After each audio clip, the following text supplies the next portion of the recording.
सांगली महानगरपालिका आयुक्तांच्या कर वसुलीत सुरू असणाऱ्या मनमानी लुटीला उच्च न्यायालयाची चपराक. कुपवाड येथील नवमहाराष्ट्र शिक्षण संस्था आणि आकुज चॅरिटेबल ट्रस्टद्वारा संचलित सौ आशालता उपाध्याय गर्ल्स हायस्कूल ही मुलींची शाळा या अशा शैक्षणिक संस्था मागील 40-50 वर्षापासून कार्यरत आहेत.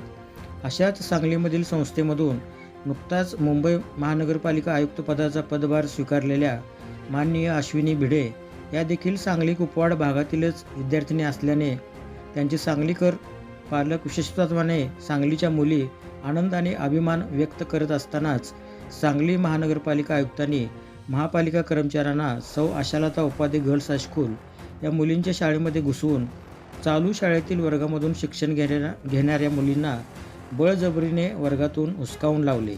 महानगरपालिका कर्मचारी कर प्राप्त न झाल्याचे कारण पुढे करीत मोठाच पराक्रम केल्याचा आव्हानात मिळकतीचा लिलाव करू अशा धमक्या देत होते.